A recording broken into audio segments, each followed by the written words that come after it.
अपने एंजॉय के अकॉर्डिंग शुरुआत करते हैं एक लाइन से कि एक बेचैनी सी होती है अब तो तेरे नाम से। तो चलिए हम क्वेश्चन शुरुआत करते हैं। क्वेश्चन की क्वेश्चन आपकी स्क्रीन पर लिख रहा है कि क्वेश्चन क्या है, देखिए कि एक उत्तल दर्पण की फोकस दूरी 30 सेंटीमीटर है। दर्पण के सम्मुख 5 सेंटीमीटर लंबी वस्तु दर्पण से 30 सेंटीमीटर की दूरी पर रखी है। वस्तु की स्थिति प्रतिबिंब की स्थिति, आकार एवं प्रकृति ज्ञात कीजिए।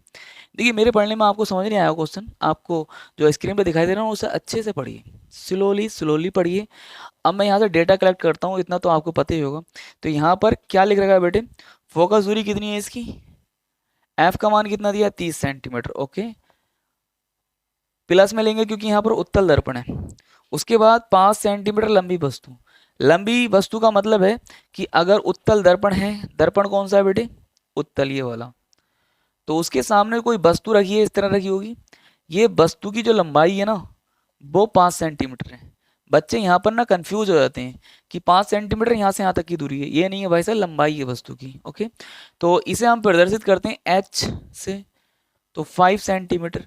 हमने इसे प्लस में क्यों लिया, क्योंकि अक्ष के ऊपर की लंबा दूरियां, ऐसे ऐसे वाली दूरियां हम प्लस में लेते हैं, अक्ष के नीचे की दूरियां हम माइनस में लेते हैं। मतलब ऐसे ऐसे जो हम मेजर करते हैं, चाहे वो इधर है चाहे वो इधर है, लेकिन अगर है अक्ष के नीचे तो माइनस में ले जाएगी, अगर है अक्ष के ऊपर तो प्लस में ले जाएगी। ओके, हाँ।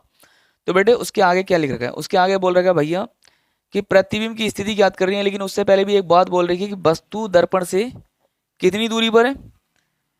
ये u का मान दे रखा है कितना, 30 सेंटीमीटर दूर। जो वस्तु है दर्पण से कितनी दूर है, 30 सेंटीमीटर दूर। मतलब ये किसका मान दे रखा है बेटे, ये मान दे रखा है यहाँ का। और दर्पण के इधर की दूरियां सारी की सारी माइनस में ली जाती हैं। ओके, मतलब कौन सी मेजर की गई दूरियां, ऐसे ऐसे जो मेजर करते हैं दर्पण से इधर की दूरियां माइनस में और इधर की दूरियां प्लस में, चाहे वो उत्तल दर्पण है चाहे वो अवतल दर्पण है। ओके, अब यहाँ पर b का मान निकालना है और h डैश का मान निकालना है। ठीक है, तो देखिए यहाँ पर कर दे रहा हूँ, आपको समझ में आना चाहिए। तो 1/f is equal to 1/v plus 1/u, ये सूत्र होता है, मुझे नहीं आपको ही पता है सूत्र का। f का मान रखिए बेटे, f का मान कितना है 30, v का मान रखिए, v का मान तो हमने निकालना ही है। अब u का मान रख लो, यहाँ पर तो प्लस ही है, यहाँ पर -30 आ जाएगा। अब ये भाई साहब जो हैं यहाँ पर प्लस माइनस क्या हो जाएगा, माइनस हो जाएगा ना, तो एक लाइन और बढ़ा दीजिए, कोई बात नहीं है।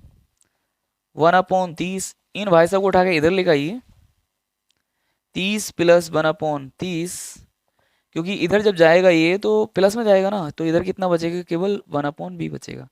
यहाँ पर एलसीएम ले लीजिए कितना 30, यहाँ पर कितना बचा बेटे 1 + 1 आ गया, यहाँ पर 1/v। अगर यहाँ पर बात करता हूँ तो देखो 2/30 आ गया इज इक्वल टू 1/v। 2 × 2 2 और 2 से इसे काटेंगे कितनी और 15 बार कटेगा। तो हमें जो मिल गया है वो क्या पता है क्या मिला है, 1/15 बराबर 1/v। अगर मैं उल्टा करता हूँ इसे, इधर भी उल्टा कर दूंगा इधर भी उल्टा कर दूंगा, तो v बराबर कितना मिलेगा, v बराबर 15 मिलेगा। अब b का मान प्लस में आया तो ये प्रदर्शित कर रहा है कि जो v आया है वो उधर आया है, दर्पण के इधर बना है प्रतिबिंब। कैसा बना है, आभासी बना है, क्योंकि उत्तल दर्पण के जितने भी प्रतिबिंब होते हैं इधर सारे के सारे क्या होते हैं, आभासी होते हैं। ओके, कितनी दूरी पर बना है, दर्पण से 15 सेंटीमीटर इधर बना है, आभासी बना, और आभासी प्रतिबिंब सीधे होते हैं। ओके, इतनी बात समझ में आती है, वेरी गुड। उसने आकार पूछा गया कि आकार बताइए, तो बेटे आकार के लिए h dash upon h is equal to minus की b upon u। h dash का मान निकालना है, h का मान कितना है 5 बराबर माइनस b का मान कितना है 15 और u का मान कितना है बेटे -30, माइनस से माइनस कैंसिल। अब यहाँ से कितनी बार 15 दूनी 30, 2 बार कट गया। अब जो बचा है ना वो देखिए h dash upon 5 is equal to यहाँ पर 1 अपॉन कितना बचा 2 बचा, इन भाई साहब की मल्टीप्लाई इधर होगी, तो h dash is equal to 5/2 हो जाएगा। अब 5/2 को मतलब 2 से डिवाइड करूंगा 5 को तो कितनी बार चला जाएगा, 2.5, 2.5 सेंटीमीटर। तो आकार क्या है, वस्तु से छोटा बना है, और उत्तल दर्पण में सारे के सारे प्रतिबिंब जो भी होते हैं, पहली बात तो 2 स्थितियां होती हैं, दोनों स्थितियों में ही छोटा प्रतिबिंब बनता है, आभासी बनता है, सीधा बनता है। ओके, क्वेश्चन समझ में आया होगा, उतारिए। ठीक है।